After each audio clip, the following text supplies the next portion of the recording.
Hello friends, मैं हूं सची वाजपेयी। हम लोग देख रहे हैं अपने एमसीक्यूज़ में ईएसआई का 26 फरवरी 2019 का पेपर, जिसमें हम लोगों ने पिछले वीडियो में 60 क्वेश्चंस देख लिए थे। आज हम लोग 60 क्वेश्चन के आगे चलेंगे। तो हम अपने मोबाइल से हम क्रोम ब्राउज़र पे चलेंगे। आपको भी अगर ऐसे पढ़ना हो तो आप भी क्रोम ब्राउज़र पे जाके पढ़ सकते हैं। क्रोम ब्राउज़र में जाके हम डालेंगे नर्सिंग फ्यूचर, जिस नाम से हमारा यूट्यूब चैनल है nursingfuture.in, उसी नाम से वेबसाइट भी है nursingfuture.in। तो हम nursingfuture.in पर आएंगे और यहाँ से हम nursingfuture.in को सर्च करना शुरू करेंगे। तो इस तरह से वेबसाइट का कुछ इंटरफेस खुल रहा है। तो आप इस तरह से खोल के इसको पढ़ सकते हैं। आपको जो भी लेटेस्ट पोस्ट पढ़नी हो, नहीं तो हम उनका वीडियो बना के भी इसमें यूट्यूब पे डाल देते हैं और उसके लिंक के थ्रू आप इस पे जाके पढ़ सकते हैं। तो यहाँ पे हम आएंगे, पूरा नीचे आते हुए हम यहाँ पे रिसेंट पोस्ट पर आएंगे, जो रिसेंट पोस्ट इसमें पड़ी हुई हैं। तो इसमें ESIC staff nurse previous solve question paper 2019, जो 26 फरवरी 2019 को हुआ था, उसी के क्वेश्चन में हम देख रहे हैं। तो हम रीड मोर पर क्लिक करेंगे। रीड मोर पर क्लिक करने के बाद हम आएंगे इसमें। इसी के हम लोगों ने 60 क्वेश्चन देख लिए थे, तो हम लोग उससे आगे चलते हैं। ठीक है, 60 क्वेश्चन देख लिए थे, तो आज हम लोग 61 क्वेश्चन से देखेंगे। 61 क्वेश्चन ये हमारा है। इसमें पूछा गया है कि inborn error of metabolism are the following except. जो मेटाबॉलिज्म इन वॉर इरर होते हैं, कंजेनाइटल इरर होते हैं, जो कि मेटाबॉलिज्म से होते हैं, उनमें ये सारे हैं कि इसको छोड़ के। तो इसके ऑप्शन में दिया गया है कि फिनाइल कीटोन्यूरिया, टर्नर सिंड्रोम, टे सेस डिजीज, सिस्टिक फाइब्रोसिस। तो यहाँ पे जो राइट आंसर है वो टर्नर सिंड्रोम। जो टर्नर सिंड्रोम है वो इन वॉर्न मेटाबॉलिक इरर नहीं है। उसके अलावा फिनाइल कीटोन्यूरिया और टे सेस डिजीज और सिस्टिक फाइब्रोसिस, ये सारे मेटाबॉलिक एरर हैं। तो इन सबको जब भी हम मल्टीपल चॉइस के क्वेश्चन पढ़ते हैं तो हमें कैसे पढ़ना चाहिए कि हमने जो ये मल्टीपल चॉइस के क्वेश्चन पढ़े हैं उससे रिलेटेड हमें ये जो भी 4 ऑप्शन दिए गए हैं, तो इन सारे ऑप्शन का भी जो कॉन्सेप्ट है हमारे माइंड में क्लियर होना चाहिए कि ये कीटोन्यूरिया क्या होता है, टे सेल्स डिजीज क्या होता है, सिस्टिक फाइब्रोसिस क्या होता है। नहीं तो हम क्या करते हैं, हम इसको एक ऑप्शन के जैसे देख लेते हैं क्वेश्चन। अच्छा, इन्वॉल्व मिरर ऑफ मेटाबॉलिज्म क्या है, टर्नर सिंड्रोम नहीं है, तो फिर हम इसी तरह से इसको याद करते हैं। तो ये क्वेश्चन हमें कितने दिन याद रहते हैं, हमें 2 दिन, 4 दिन, 5 दिन, या फिर सेम ऑप्शन आएंगे, सेम तरह का क्वेश्चन आएगा तो एग्जाम में मुझे याद आएगा। अगर इसको घुमा के पूछ दिया जाए, यहाँ पे टर्नर सिंड्रोम की जगह कोई और सिंड्रोम लिख दिया जाए, कोई और डिजीज लिख दी जाए, तो फिर हम कंफ्यूज हो जाएंगे, हम उसका आंसर नहीं दे पाएंगे। इसलिए हम भी अपना भी एक्सपीरियंस बता रहे हैं कि हम बहुत सालों तक एग्ज़ाम देने की कोशिश करते रहे और फिर भी हमें किसी भी एग्ज़ाम में हम पास नहीं कर पाते थे, जबकि हम अपने क्लास में मोस्ट इंटेलिजेंट स्टूडेंट में से एक थे। लेकिन फिर भी मुझे लगता था कि हम एग्ज़ाम क्यों नहीं पास कर पाते हैं। एग्ज़ाम ना पास करने का मेरे यही एक रीज़न था कि हम भी ऐसे MCQs पढ़ते थे। अगर थोड़ा बहुत इधर उधर आ गया तो हमें फिर बहुत दिक्कत होती थी, कुछ समझ ही नहीं आता था। क्वेश्चन हमें लगता था हमने पूरा किया, पर क्वेश्चन में कुछ भी नहीं होता था। उसके बाद जब हमने सारे के सारे ऑप्शन ऐसे पढ़ने शुरू किए, नोट्स बनाने शुरू किए कि जब हम ये वाला पढ़ेंगे उसके बाद ये सारे ऑप्शन हैं, इन सबको भी क्लियर करेंगे, तो सिर्फ 2 या 3 महीने का एग्ज़ाम, 2 या 3 महीने की अच्छी तैयारी करने में एक साथ मेरे गवर्नमेंट के 3 एग्ज़ाम क्लियर हो गए। उसके बाद हमने सैफई मेडिकल कॉलेज ज्वाइन किया, क्योंकि ये मेरे घर के पास में है। तो एक ये सीक्रेट भी है, हम आपको उसी बेस से पढ़ाना चाहते हैं। हमें नोट्स बनाना बहुत अच्छा लगता है, तो हमारे बहुत सारे पुराने नोट्स भी हैं जो बहुत सारी कॉपियों में लिखे रखे हैं। बहुत जल्दी हम आपके साथ वो नोट्स भी शेयर करेंगे, और हम जो सीक्रेट होता है एग्ज़ाम की तैयारी करने का, वो भी हम आपके साथ शेयर करेंगे। तो आप बने रहिए हमारे चैनल पे। हमारे वीडियो को अभी तक लाइक नहीं किया तो वीडियो को लाइक करके चैनल को सब्सक्राइब जरूर कर लीजिए, जिससे हमारा चैनल प्रमोट होगा, तो हम बहुत अच्छा कंटेंट फ्रीक्वेंटली डाल पाएंगे। हमें भी मोटिवेशन होगा कि अपनी जॉब के अलावा, अपनी फैमिली के अलावा थोड़ा टाइम निकाल के आपके लिए कुछ नोट्स बनाएं, आपको कुछ सीक्रेट बताएं कि एग्ज़ाम कैसे क्वालिफाई करना है।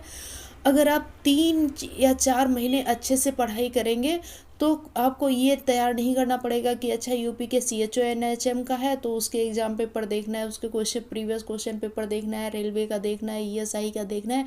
आपके जब पूरा कॉन्सेप्ट क्लियर होगा, पूरा सिलेबस आपका क्लियर होगा, तो कोई सा भी एग्ज़ाम आएगा तो उसको आप बहुत ही आसानी से दे पाएंगे। चलिए, टाइम ख़राब ना करते हुए और ज़्यादा बातें ना करते हुए तो हम लोग देख लेते हैं।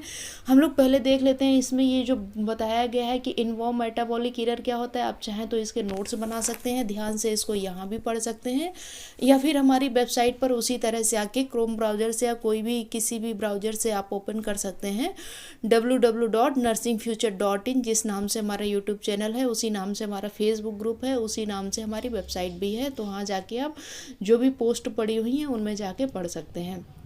तो ये इनबॉर्न एरर होता है, ये बहुत ही large classic of genital disease होता है, जिसमें कंजेनाइटल डिसऑर्डर होता है मेटाबॉलिज्म का कंजेनाइटल डिसऑर्डर होता है। और बहुत सारे तरह के मेटाबॉलिक डिसऑर्डर होते हैं, जैसे carbohydrate metabolism, amino acid metabolism, organic acid metabolism and organic acid metabolism को ही लाइसोसोमल स्टोरेज डिजीज भी कहते हैं।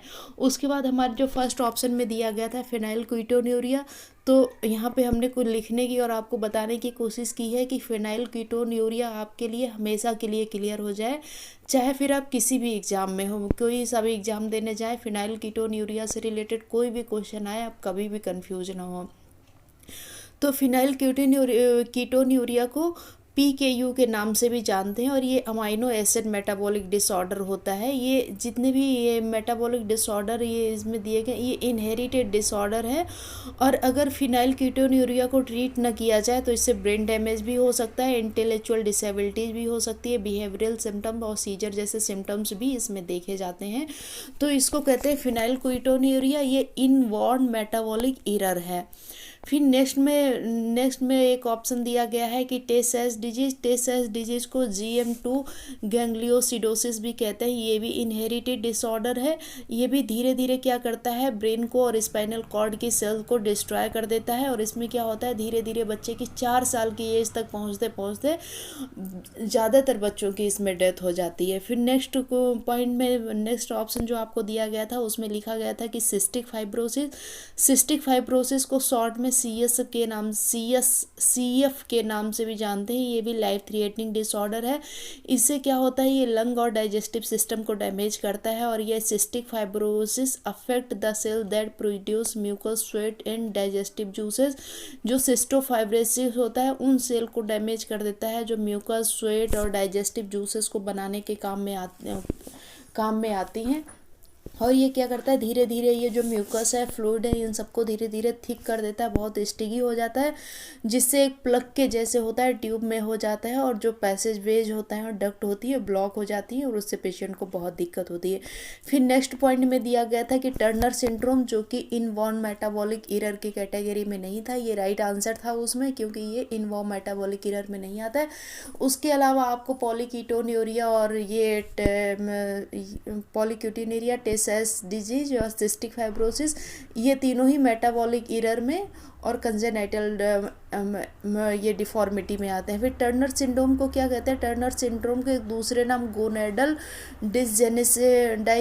डिसजेनेसिस के नाम से भी जानते हैं। अगर डिसजेनेसिस आ जाए तो भी आपको कंफ्यूज नहीं होना है, टर्नर सिंड्रोम और डिसजेनेसिस एक ही बात है। कभी कभी क्वेश्चन आ सकता है कि टर्नर सिंड्रोम को किस और नाम से जानते हैं, गोनेडल डिसजेनेसिस को किस नाम से जानते हैं।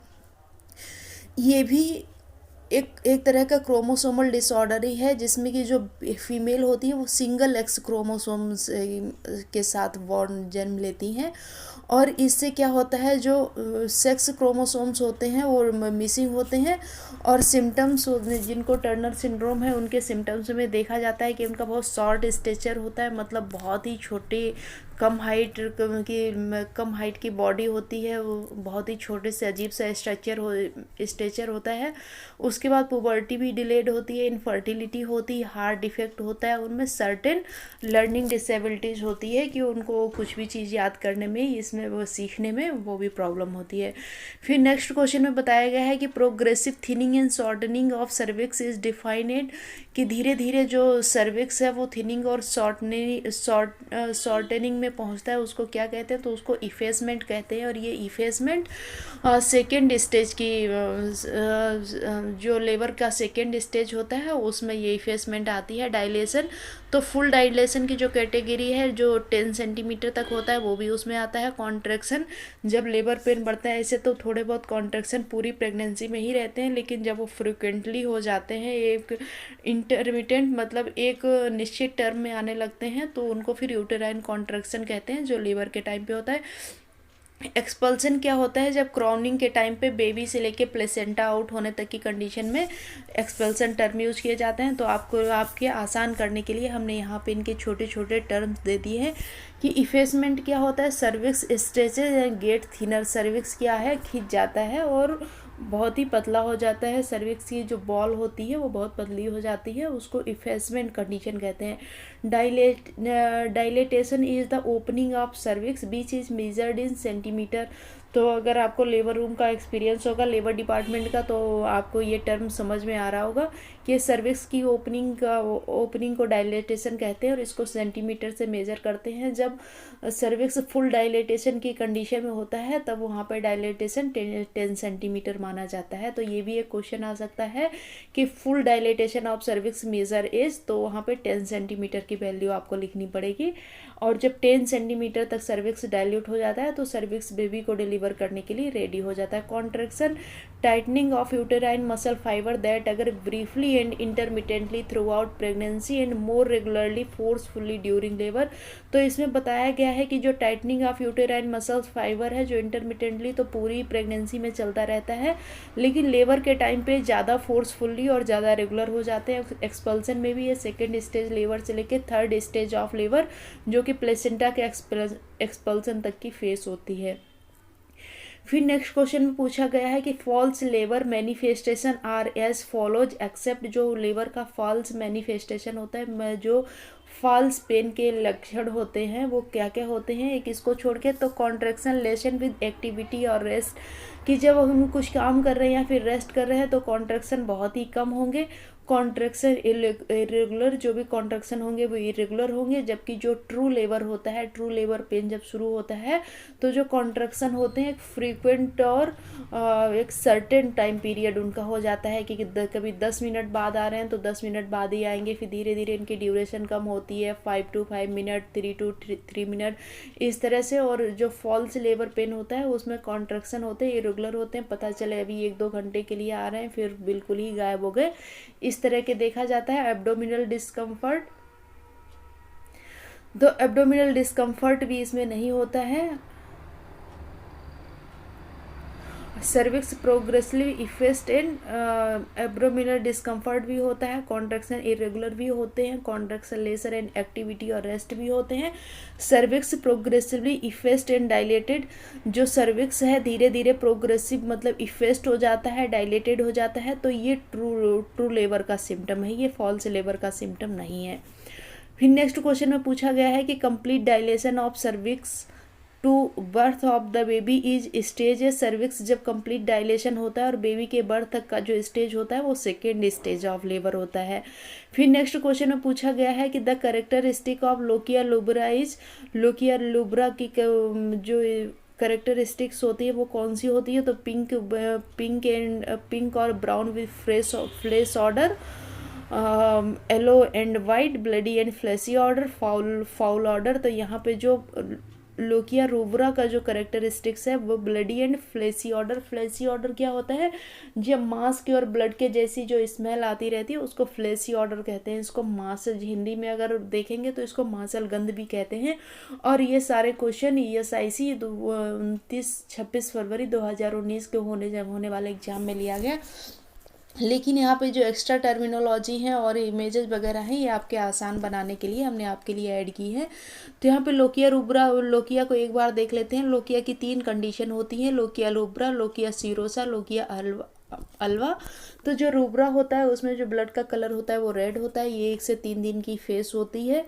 और इसमें जो कंपोजिशन होता है इसमें blood fragment of decidua and mucus भी होता है। दूसरी कंडीशन होती है वो सीरियोसा होती है, इसमें जो निकलने वाले ब्लड का कलर है वो पिंक हो जाता है। ये फिर 3 से लेकर 10 दिन की एज तक चलते हैं। फिर कंपोजिशन में आप देख सकते हैं अल्वा का कलर वाइट होता है, ये फिर 10 से 14 दिन तक चलने वाली कंडीशन होती है। तो इस तरह से आप जब लोकिया को पूरा समझते होंगे तो लोकिया से रिलेटेड कोई भी क्वेश्चन आ जाए तो आप वहाँ पर बिल्कुल भी कंफ्यूज नहीं होंगे। और मेरा पढ़ाने का मोटिव यही है कि MCQs आप चाहे 10,000 20,000 भी याद कर लो, लेकिन अगर सबका कॉन्सेप्ट क्लियर नहीं होगा तो किसी भी एग्ज़ाम में थोड़ा बहुत भी ऑप्शन इधर उधर घूमते ही आप एकदम कंफ्यूज हो जाएंगे और आपकी सारी मेहनत बेकार जाएगी। इसलिए जब भी आप कोई सा भी MCQ पढ़ें, किसी भी बुक से पढ़ें, किसी भी ट्यूटर से पढ़ें, किसी भी चैनल से पढ़ें, अगर आपने एक क्वेश्चन लिया है तो उस क्वेश्चन में आने वाले जो बाकी के 3 और ऑप्शन हैं वो भी क्लियर करके रखें कि ये ऑप्शन का मतलब क्या है, ये कहाँ कहाँ यूज होता है। इससे आपकी पढ़ाई भी इम्प्रूव होगी और आपकी समझ भी इम्प्रूव होगी, आपका जो स्टडी मटेरियल है वो भी इम्प्रूव होगा और 3 या 4 से ज़्यादा एग्ज़ाम आप नहीं देंगे, उससे पहले ही सिलेक्ट हो जाएंगे और ऐसा करने में आपको 4-5 महीने से ज़्यादा का टाइम बिल्कुल भी नहीं लगेगा। इसलिए अपने पढ़ाई के पैटर्न को अगर आप इस पैटर्न से करते हैं तो बहुत ही अच्छी बात, अगर इस पैटर्न से नहीं करते हैं तो इस पैटर्न को थोड़ा चेंज कीजिए, इम्प्रूवमेंट आप खुद ही देख सकते हैं। क्योंकि मेरा भी सिलेक्शन तभी हुआ जब हमने अपने पुराने मेथड को छोड़ के इस तरह से पढ़ाई करना शुरू किया और ये हमारा फेवरेट मेथड है। अगर मुझे दोबारा भी कहीं एग्ज़ाम देने की ज़रूरत हो तो मैं इसी तरह से पढ़ाई करना पसंद करूँगी।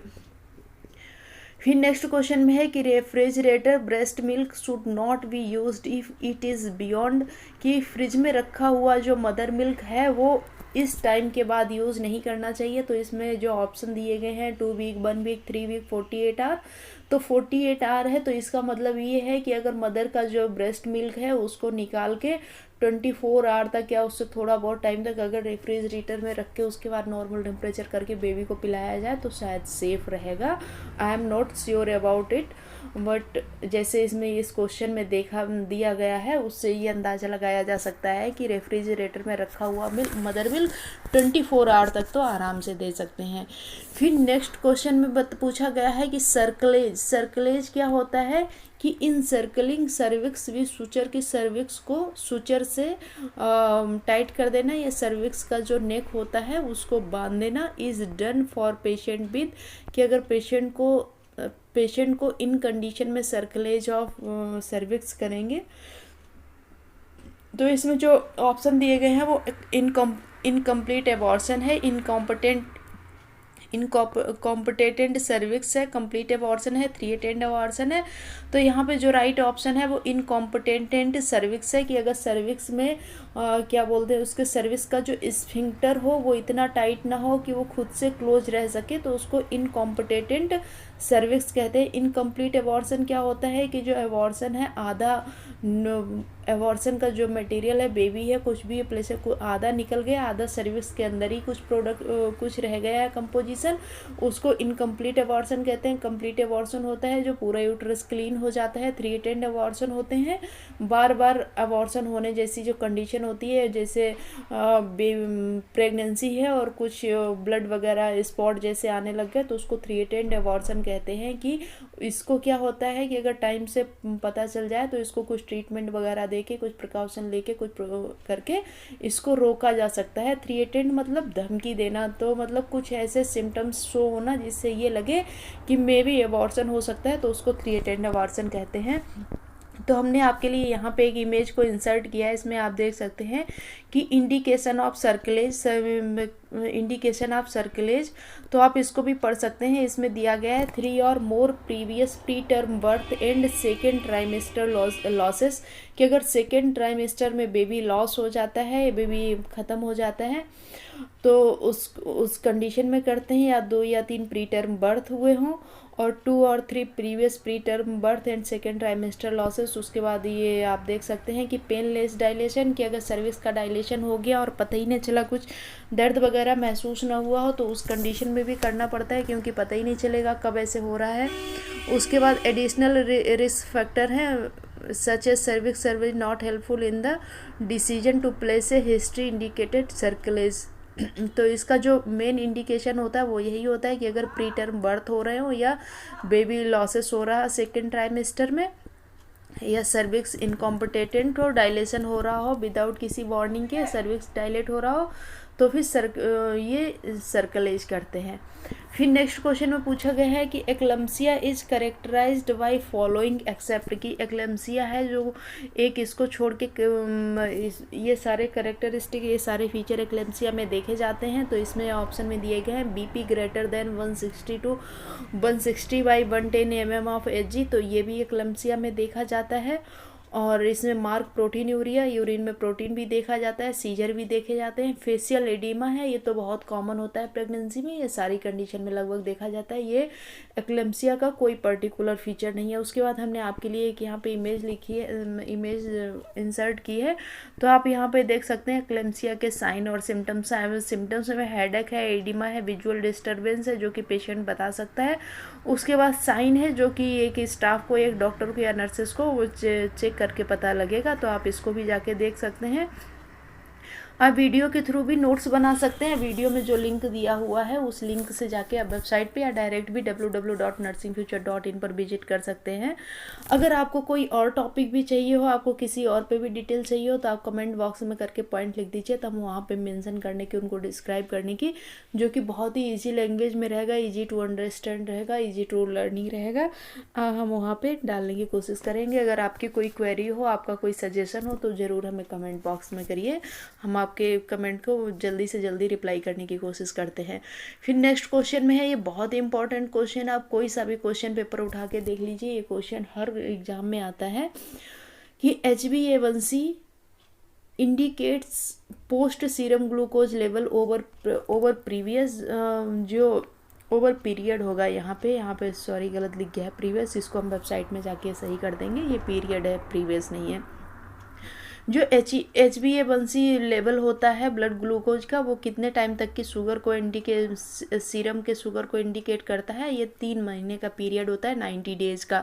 फिर नेक्स्ट है कि gestational diabetes increases risk for the following except, जो जेस्टेशनल डायबिटीज़ होती है, जो प्रेगनेंसी के टाइम पे किसी मदर को डायबिटीज़ होती है, उसको जेस्टेशनल डायबिटीज़ कहते हैं।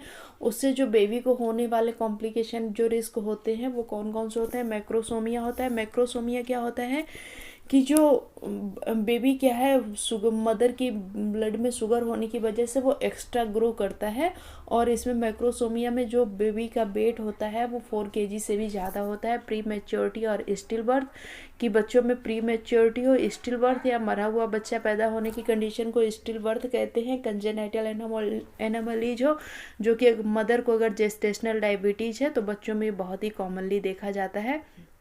तो हमने थोड़ा आपके लिए यहाँ पे डिस्क्राइब करने की कोशिश की है कि कॉम्प्लिकेशन ऑफ जेस्टेशनल डायबिटीज़, अगर मदर को जेस्टेशनल डायबिटीज़ है तो बेबी को क्या क्या कॉम्प्लिकेशन हो सकते हैं। तो एक्सेसिव बर्थ वेट हो सकता है, जो कि higher than normal blood sugar in mother can cause the babies to grow too large, also called macrosomia, more than 4 kg body wait.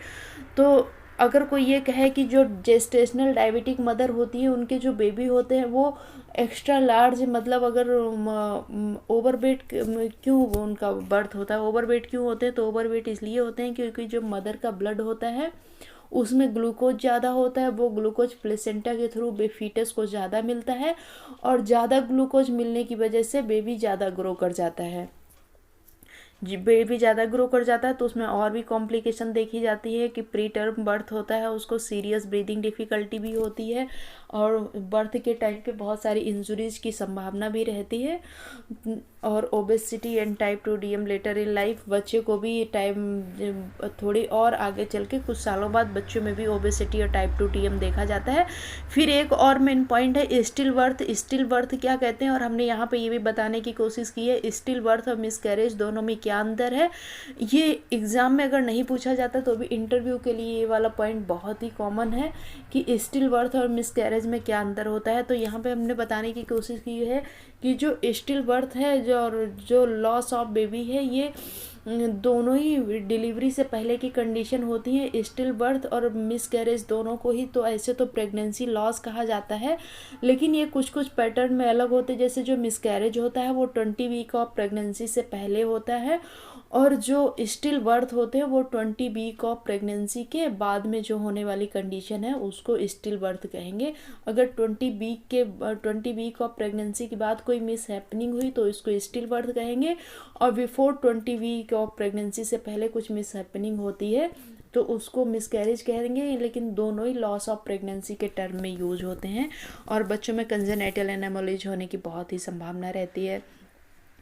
फिर नेक्स्ट क्वेश्चन में पूछा गया है कि pre term labour is when it occur between, pre term labour किसे कहते हैं? अगर pre term labour 32 to 36 week of gestational से पहले हो तो उसको प्री टर्म लेबर कहते हैं। तो यहाँ पे आप देख सकते हैं एक चार्ट के थ्रू कि किस महीने में कितने वीक की प्रेगनेंसी होती है। तो यहाँ पे 32 टू 36 है, तो यहाँ पे लगभग 8 या 8.25 महीने के टर्म में अगर किसी कोई प्रेगनेंसी होती है, लेबर होता है, डिलीवरी होती है, तो उसको प्री टर्म लेबर कहेंगे। तो ये आप चार्ट देख सकते हैं किस महीने में कितने वीक की प्रेगनेंसी होती है।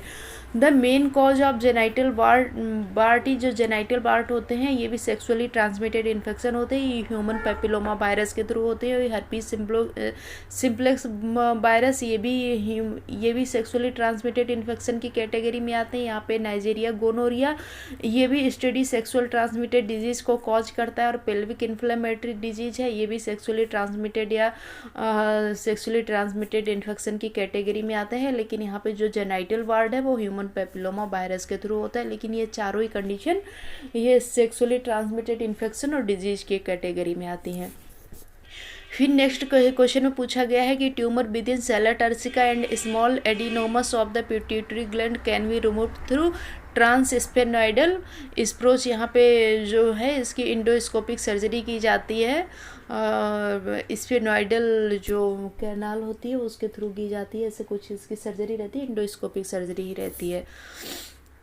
फिर नेक्स्ट क्वेश्चन में पूछा गया है कि the key instruction to be given to the patient and the care giver when epilepsy is as follows except, कि अगर कोई पेशेंट एपिलेप्सी का है तो पेशेंट को और उसके केयर गिवर को क्या इंस्ट्रक्शन दिए जाएंगे कि इसको छोड़ के, तो पेशेंट को और उनके अटेंडेंट को बोला जाएगा कि टेक मेडिसिन डेली मेडिसिन लेनी है। अगर एपिलेप्सी के पेशेंट की किसी भी दिन मेडिसिन छूट जाती है तो एपिलेप्सी के रिकवर होने के चांसेस रहते हैं। Maintain medication and seizure chart, medication को भी बनाए रखना और सीजर चार्ट को भी, सीजर किस टाइम पे आया, कितने टाइम पे आया, कितने टाइम तक रहा, क्या क्या एक्टिविटी रही, वो सारा चार्ट सीजर में बनाना रहता है। फिर है टेक शावर इन बाथटब, ये कोई ज़रूरी नहीं है, ये तो ऐसे ही लग्जरी का पॉइंट है। टेक शावर इन बाथटब में लेना है, बाल्टी से स्नान करना, बाल्टी से नहाना है, टैप से नहाना है, ये कोई भी मेडिकल का पॉइंट नहीं है। तो ये वाला यहाँ पे पॉइंट राइट पॉइंट है कि उन पेशेंट को और केयर गिवर को ये नहीं बताना अवॉइड अल्कोहल, स्मोकिंग, हाइपोग्लाइसीमिया, कि अगर पेशेंट को अल्कोहल ले रहा है, स्मोकिंग ले रहा है तो उससे अवॉइड करना है। पेशेंट को हाइपोग्लाइसीमिक कंडीशन भी उसकी असेस करते रहना है कि पेशेंट हाइपोग्लाइसीमिया में न जाए। उसके बाद नेक्स्ट क्वेश्चन में पूछा गया है कि the reflex action of the toes and indicative abnormalities of motor control pathway leading from the cerebral cortex is, जो रिफ्लेक्सेस एक्शन होते हैं वो उनके मोटर कंट्रोल पाथवे की एबनॉर्मलिटी को इंडिकेट करते हैं। वो कौन सा रिफ्लेक्स है? वो बेविंस्की रिफ्लेक्स है। तो हमने यहाँ पे जो भी यहाँ पे ऑप्शन पे दिए गए हैं आपको बिल्कुल इसी तरह से पढ़ाई करनी है। जो ये सारे ऑप्शन दिए गए, इन सारे ऑप्शन का मतलब समझना है। तो हमने उसको यहाँ पे थोड़ा थोड़ा बताने की कोशिश की है। जो रोमबर्ग टेस्ट होता है, the Romberg test use to investigate the cause of loss of motor coordination, जो रोमबर्ग टेस्ट होता है इसलिए किया जाता है कि देखा जाता है कि मोटर कोऑर्डिनेशन इसका है या लॉस हो गया। ये अटैक्सिया की कंडीशन में किया जाता है। अटैक्सिया की कंडीशन में क्या होता है, जो मोटर कोऑर्डिनेशन है उसका लॉस होता है। बेबिंस्की रिफ्लेक्स होता है, बेबिंस्की रिफ्लेक्स है प्लांटर रिफ्लेक्स, बेबिंस्की रिफ्लेक्स को प्लांटर रिफ्लेक्स कहते हैं। ये फुट रिफ्लेक्स होता है जो कि बच्चों में नेचुरली देखा जाता है। न्यू बॉर्न से लेके 2 साल तक के बच्चों की एज में ये देखा जाता है बेबिंस्की रिफ्लेक्स। एचिलेज रिफ्लेक्स होता है जो इसको एंकल जर्क रिफ्लेक्स भी कहते हैं। ये एचिलेक रिफ्लेक्स एचिलेज टेंडन पर होता है, जो कि हम इसको एड़ी के साइड से ऊपर जो टेंडन होता है उसको अगर हम टैप करते हैं तो ये पैर डॉर्सीफ्लेक्स होता है। डॉर्सीफ्लेक्स मतलब जो अपने पैर की पंजे की पोजीशन होती है ऊपर की तरफ उठता है, उसको डॉर्सीफ्लेक्स पोजीशन कहते हैं। फिर नेक्स्ट में है पटेलर रिफ्लेक्स, इसको नी जर्क रिफ्लेक्स भी कहते हैं। न्यूरोलॉजी एग्जामिनेशन में किया जाता है, आप लोगों ने हॉस्पिटल सेक्टर में देखा होगा। Also known as patellar reflex, sudden kicking movement of lower leg in response to the sharp tap on the patellar tendon. जो पटेलर टेंडन पर अगर टैप किया जाए तो छोटा सा जर्क होता है पैर के घुटने से नीचे साइड के पैर में, और ये जो पटेलर बोन होती है, जो पटेला होता है उसके जस्ट नीचे ये पटेलर टेंडन होता है। नेक्स्ट क्वेश्चन में पूछा गया है कि when considering A principle of growth and development remember that, कि अगर ग्रोथ और डेवलपमेंट के पॉइंट को अगर हम कंसीडर कर रहे हैं, मतलब उसके बारे में समझ रहे हैं, तो हमें क्या याद रखना चाहिए। तो although development occurs in a orderly sequence and rate may vary between individual, इसमें ये बताया गया है कि जो ग्रोथ और डेवलपमेंट बच्चे का होता है वो एक सीक्वेंस में चलता है, लेकिन पर्सन टू पर्सन मतलब इंडिविजुअल में ये रेफर हो जाता है, किसी को थोड़ा सा आगे पीछे होता है, लेकिन ये सारे सीक्वेंस में चलने वाली हैं। यहाँ पे आप बाकी सारे ऑप्शन पढ़ लीजिएगा, बाकी सारे ऑप्शन यहाँ इसमें इससे नहीं मैच करते हैं। When assessing the physical development of the 5-year-old, you would find it abnormal if he, तो यहाँ पे अगर 5 साल के बच्चे का फिजिकल डेवलपमेंट का असेसमेंट कर रहे हैं, अगर हमें ये वाली कंडीशन देखने को मिली तो हम इसको एबनॉर्मल समझेंगे। तो ये कौन सी कंडीशन है कि needed to go up stairway 1 step at a time, कि वो एक समय में बस एक ही सीढ़ी को चढ़ पाता है। अगर 5 साल का बच्चा सिर्फ ये करता है तो वो फिजिकल एबनॉर्मेलिटीज़ में आता है। बाकी could catch a large rubber ball, मतलब फुटबॉल या रबर बॉल को भी कैच कर सकता है, थोड़ा बहुत कूद सकता है थोड़े समय के लिए। Could stack up pile of 6 block, मतलब वो कुछ उसको ब्लॉक्स वगैरह दिए गए हों तो उन ब्लॉक्स को भी जोड़ सकता है अगर बच्चा 5 साल का है तो। फिर नेक्स्ट में दिया गया है in Erikson theory adolescence develop a sense of identity, जब बच्चे बड़े होते हैं तो उनके अंदर ये सेंस आता है कि हम भी कुछ हैं, हमारी भी कुछ आइडेंटिटी होनी चाहिए, तो इसका राइट आंसर ये रहेगा। फिर नेक्स्ट क्वेश्चन में पूछा गया है to encourage an infant cognitive and psychosocial development parents and other caregiver should loving consistence care including playing, बच्चों को अच्छा लगता है अगर उनको प्यार दिया जाए, कंसिस्टेंस उनकी रेगुलर केयर की जाए और उनके साथ खेला जाए तो बच्चे ज़्यादा बॉन्डिंग महसूस करते हैं। नेक्स्ट क्वेश्चन में पूछा गया है कि why it is important for health care provider to monitor the growth and development of patient, कि ये हेल्थ केयर प्रोवाइडर के लिए ये क्यों इम्पॉर्टेंट है कि बच्चों की जो ग्रोथ और डेवलपमेंट है उसको मॉनिटर करते रहें। ये इसलिए इम्पॉर्टेंट होता है क्योंकि अगर बच्चे की ग्रोथ और डेवलपमेंट को मॉनिटर करते रहते हैं तो बच्चे में कोई भी एबनॉर्मलिटीज़ है, कोई भी प्रॉब्लम है तो उसको हम टाइम से डिटेक्ट कर सकते हैं और उसका ट्रीटमेंट भी कर सकते हैं। इसलिए early detection of potential problem lead to earlier care and treatment, ये वाला पॉइंट यहाँ पे सही है। फिर नेक्स्ट क्वेश्चन में पूछा गया अबगार स्कोर वाला क्वेश्चन बहुत ही इंपॉर्टेंट होता है, सारे एग्जाम में आता है, शायद ही कोई एग्जाम इग्नोर किया जाए, नहीं तो सारे एग्जाम में ये आता है अबगार स्कोर। जो अबगार स्कोर का जो एक्सीलेंट लेवल होता है वो 7 to 10 होता है। वैसे आप सबको अबगार स्कोर पता होगा, नहीं पता हो तो एक बार ये इमेज देख लेना कि अबगार स्कोर में 0, 1 और 2 की पॉइंटिंग रहती है। एक्टिविटी अगर थोड़ी कुछ नहीं है तो इसको 0 करेंगे, थोड़ी है तो उसको 1 करेंगे, नहीं तो 2 करेंगे। अगर इसमें जो देखा जाता है एक्टिविटी, पल्स, ग्राइमेस, अपीयरेंस और रेस्पिरेशन, अगर इसमें बिल्कुल भी नहीं है तो इसको 0 नंबर देते हैं, थोड़ा इम्प्रूव है तो 1 देते हैं और बहुत अच्छी है तो इसको 2 नंबर देते हैं। ऐसे इसकी जो एक्सीलेंट रेटिंग होती है वो 7 to 2 मानी जाती है। फिर इसमें नेक्स्ट क्वेश्चन पूछा गया है कि phototherapy is indicated for children with, जो फोटोथेरेपी है वो किस बच्चों को दी जाती है तो हाइपर बिलिरुबिनेमिया की कंडीशन अगर हो, अगर पेशेंट का बच्चों का बिलिरुबिन लेवल बड़ा हो तो उनको फोटोथेरेपी देते हैं। The cleft palate usually repaired, cleft palate के जो बच्चे होते हैं उनका ये क्लेफ्ट पैलेट रिपेयर किया जाता है 12 से 18 महीने में। फिर नेक्स्ट क्वेश्चन में पूछा गया है कि aganglionic disease of intestinal tract which cause inadequate mortality is termed as, तो इसको हिर्ट्सबर्ग डिजीज कहते हैं।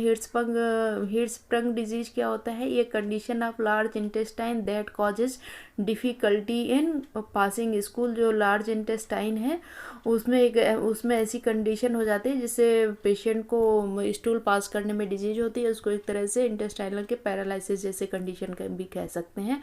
फिर इसमें और भी ऑप्शन दिए गए थे कि diverticular disease, Crohn's disease, ulcerative colitis. मेरा मोटिव ये है कि आप जब भी MCQs की तैयारी करें तो उस MCQs में बाकी के भी जो 3 ऑप्शन होते हैं वो भी आप क्लियर करके रखें, जिससे वो ऑप्शन अगर कहीं और यूज हो तो आप बिल्कुल भी कंफ्यूज ना हो। इसलिए यहाँ पे इनका जो ब्रैकेट में थोड़ा थोड़ा दिया गया है, ये हमने आपकी आसानी के लिए यहाँ पे लिखा है।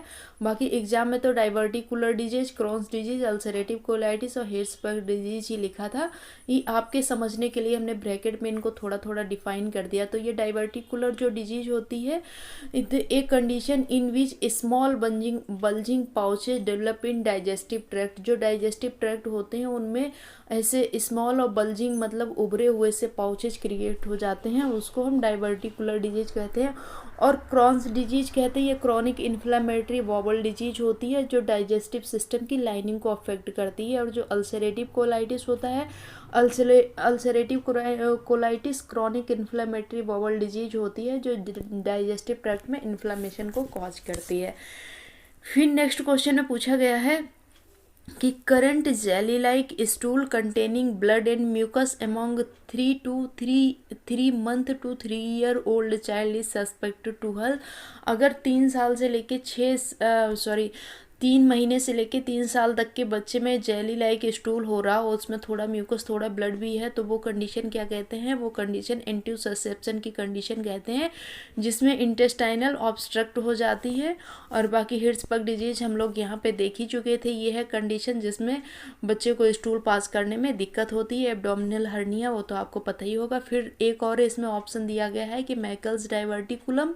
तो हमने मैकल्स डाइवर्टिकुलम को भी थोड़ा आपको बताने की कोशिश की है। इसमें क्या होता है? आउट पाउचिंग और bulge in the lower part of small intestine. जो स्मॉल इंटेस्टाइन होती है, इनके लोअर पार्ट में आउट पाउचिंग मतलब स्मॉल इंटेस्टाइन की जो सरफेस होती है उससे बाहर थोड़ा पाउच जैसा और बल्ज जैसा शो होने लगता है, उसको मैकल्स डाइवर्टिकुलम कहते हैं। फिर रे syndrome is associated with, exam में इतना ही पूछा गया था कि रे सिंड्रोम इज एसोसिएटेड विद। बाकी ये जो ब्रैकेट में लिखा हुआ है ये हमने आपके आसानी के लिए लिख दिया है कि जो रे सिंड्रोम होता है ना, ये बहुत ही कॉमन, बहुत ही रेयर होता है। शायद ही 100-200 या 300 बच्चों में एक में होता हो, पर ये है बहुत ही सीरियस कंडीशन। इसमें क्या होता है? बच्चों में कन्फ्यूजन होता है, स्वेलिंग, ब्रेन में उनके स्वेलिंग होती है और लीवर डैमेज होता है। और ये क्यों होता है? जब बच्चे को कोई वायरल इन्फेक्शन होता है, तो उस वायरल इन्फेक्शन में जो बच्चे NSAID AID लेते हैं, मतलब नॉन स्टीरॉयड इन्फ्लेमेटरी ड्रग जैसे एस्पिरिन वगैरह लेते हैं, उनकी वजह से उनको ये वाली कंडीशन होती है जो रे सिंड्रोम की कंडीशन है। फिर नेक्स्ट क्वेश्चन में पूछा गया है कि bulging sac like lesion filled with spinal fluid and spinal cord element. जो स्पाइनल कॉर्ड के जो एबनॉर्मलिटी होती है उनमें बल्जिंग सैक लाइक एक लीजन होता है जिसमें स्पाइनल फ्लूइड भरा होता है। वो स्पाइनल कॉर्ड के किस एलिमेंट में होता है, मतलब उसको स्पाइनल कॉर्ड की क्या कंडीशन कहते हैं? तो इसके ऑप्शन में दिया गया था ये स्पाइना बाइफिडा ओकल्टा, मेनिंजोसील या हाइड्रोसिफिलस या मेनिंजोमाइलोसील। तो हम पहले देख लेते हैं कि ये सारी कंडीशन क्या होती हैं। तो स्पाइना बाइफिडा ओकल्टा क्या होता है? तो स्पाइना बाइफिडा ओकल्टा होता है एक मालफॉर्मेशन होता है जो एक या उससे ज़्यादा वर्टिब्रा की कंडीशन में होता है। और ये जो स्पाइना बाइफिडा की कंडीशन होती है इसमें स्पाइना बाइफिडा ओकल्टा सबसे माइल्ड कैटेगरी की कंडीशन होती है। फिर नेक्स्ट में पूछा गया है कि नेक्स्ट ऑप्शन में है कि मेनिंजोसिल क्या होता है? इसमें क्या होता है? जो स्पाइनल कॉर्ड होते हैं वो पूरी तरह से कवर होने में, जो मदर के जो यूट्राइन में जो बच्चे होते हैं मदर वूम में, उनकी जो स्पाइनल कॉर्ड होती है वो प्रॉपरली डेवलप नहीं हो पाती, उसको मेनिंजोसील कहते हैं। और जो हाइड्रोसिफिलस की कंडीशन होती है इसमें क्या होता है? ब्रेन और उसकी कैविटीज़ में फ्लूइड भरा होता है। तो आपको पता ही होगा fluid in blood, build of fluid in the cavity deep with in the brain की डीप कैविटीज़ में फ्लूइड भरा होता है। और फिर नेक्स्ट ऑप्शन में दिया गया है कि माइलोमेनिंगोसिल या मेनिंजोमाइलोसिल, दोनों को एक ही है, टर्म कोई भी यूज हो सकता है, माइलोमेनिंजोसिल या मेनिंजोमायोसिल। ये जो स्पाइना बाइफिडा की कंडीशन होती है इसमें ये सबसे ज़्यादा सीवियर कंडीशन होती है। इसमें क्या होता है? स्पाइनल कॉर्ड की जो नर्व होती हैं वो बच्चे की बॉडी के, मतलब जो उसकी बैक होती है वो आउटसाइड एक बम्प जैसा निकला होता है उसमें डेवलप होती हैं। और इसकी जो रीढ़ की हड्डी होती है वो तक पूरी दिखाई देती है और वो ठीक से कवर नहीं हो पाती हैं। और उसमें क्या होता है? जो फ्लूइड जैसा बाहर एक आउटर स्ट्रक्चर जैसा होता है उसमें पूरा फ्लूइड भरा होता है, जो CSF और स्पाइनल कॉर्ड का फ्लूइड है उसमें एक्यूमुलेट होता रहता है, जिससे बच्चे बहुत ही, उनकी जो फिजिकल कंडीशन होती है वो डिप्रेशन में हो जाती है, मतलब उनका जो फ्लूइड लेवल होता है वो डिप्रेस्ड हो जाता है और जो सैक जैसा बाहर निकला होता है वो बढ़ता जाता है। फिर नेक्स्ट क्वेश्चन में है कि example of autosomal recessive inheritance. जो ऑटोसोमल रिसेसिव इनहेरिटेंस है वो कौन कौन सी कंडीशन है, वो सिस्टिक फाइब्रोसिस है। हम लोगों ने जब इनबॉर्न ईरर मेटाबॉलिक डिसऑर्डर को देखा था तो उसमें एक सिस्टिक फाइब्रोसिस भी था। ये क्या करते हैं, ये लंग्स को और डाइजेस्टिव सिस्टम की जो म्यूकस हो उनको, जो म्यूकस लेयर है उनके नर्व को, उनकी सेल्स को और उनके म्यूकस को डैमेज करने का काम करते हैं, अगर आपको लास्ट का क्वेश्चन याद हो तो। फिर नेक्स्ट क्वेश्चन में पूछा गया है the complication of ventricular septal defect are as follows except. तो इसमें क्या होता है, इसमें सेरिब्रल पाल्सी होती है। Vital statics include the following except. जो वाइटल स्टैटिक्स देखे जाते हैं तो उसमें इन सबको, इसको छोड़ के बाकी सभी होते हैं। तो जो वाइटल स्टैटिक्स देखे जाते हैं तो उसमें मॉर्बिडिटी एंड मॉर्टिलिटी रेट भी देखा जाता है, बर्थ रेट भी देखी जाती है, लाइफ एक्सपेक्टेंसी देखी जाती है, बस एजुकेशन रेट उसमें नहीं देखी जाती है और ये वाइटल में नहीं आती हैं।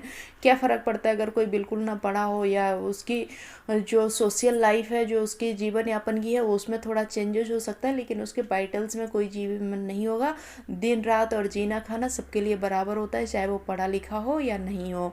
तो इसलिए यहाँ पे एजुकेशन रेट है वो वाइटल स्टैटिक्स में नहीं देखा जाता है। फिर नेक्स्ट क्वेश्चन में है कि principle of ethical practice include the following accept. तो रिस्पेक्ट ऑफ ऑटोनॉमी, यहाँ पे ये ऑफ गलत लिख गया है, F हो गया, तो हम इसको उस पर जाके सही कर देंगे। उसके बाद बेनिफिशेंस है, जस्टिस है, तो यहाँ पे जो माल इफिशियंस है, तो यहाँ पे जो प्रिंसिपल ऑफ इथिकल प्रैक्टिस होती है, तो इथिकल प्रैक्टिस में यहाँ पे नॉन माल एफिशिएंस शब्द यूज किया जाता है, इसलिए यहाँ पे नॉन हटा दिया गया। तो ये वाला जो है उसमें फिर ये इथिकल प्रैक्टिस में यूज नहीं होता है टर्म। फिर नेक्स्ट क्वेश्चन में पूछा गया है कि health maintenance program for older people in the community are as follows except. जो ओल्डर पीपल होते हैं, जो जीरेटिक होते हैं, उनके लिए जो हेल्थ मेंटेनेंस प्रोग्राम चलाए जाते हैं, इसको छोड़ के बाकी सभी देखा जाता है। इसमें dietary guidance and food service देखी जाती है, होम हेल्थ सर्विस देखी जाती है, हेल्थ एजुकेशन देखी जाती है, पैलेटिव केयर नहीं देखी जाती है। पैलेटिव केयर होती है जो टर्मिनली इल पेशेंट होते हैं उनको देने वाली जो केयर होती है उसको पैलेटिव केयर कहते हैं। फिर नेक्स्ट क्वेश्चन में पूछा गया है कि the approach to health is that acknowledges that respect the interaction of person mind body and spirit within the environment term is holistic health care. तो ये हॉलिस्टिक में आता है, तो इसमें क्या क्या है, पेशेंट की माइंड भी है, बॉडी भी है, स्पिरिट भी है और एनवायरनमेंट भी है। तो ये सारा अब पेशेंट की इसमें हॉलिस्टिक केयर हो गई है कि उसका मन है, शरीर है, आत्मा है और आसपास का एनवायरनमेंट, तो ये हॉलिस्टिक केयर में आ गए हैं। तो ये हॉलिस्टिक हेल्थ केयर का मॉडल है। फिर नेक्स्ट क्वेश्चन में पूछा गया the three features of community are all except. तो जो कम्युनिटी के थ्री फीचर होते हैं वो कौन कौन से हैं, एजेंट होस्ट इन्वायरमेंट ये भी होते हैं, फिजिकल मेंटल सोशल ये भी होता है, उसके बाद लोकेशन पॉपुलेशन सोशल सिस्टम ये बिल्कुल भी मैच नहीं करता है कम्युनिटी के 3 टियर में। फिर प्राइमरी सेकेंडरी टर्सरी ये टर्म भी उसमें 3 टर्म में बहुत यूज किया जाता है। तो यहाँ पे लोकेशन पॉपुलेशन सोशल ये वाला राइट आंसर है जो इसमें 3 फीचर ऑफ कम्युनिटी में यूज नहीं होता है। फिर नेक्स्ट क्वेश्चन में पूछा गया है the level of oriented toward the promotion and maintenance of health, the prevention of community disease, the management of common episodic disease and the monitoring of stable and chronic condition। तो ये primary level में ये categories देखी जाती हैं।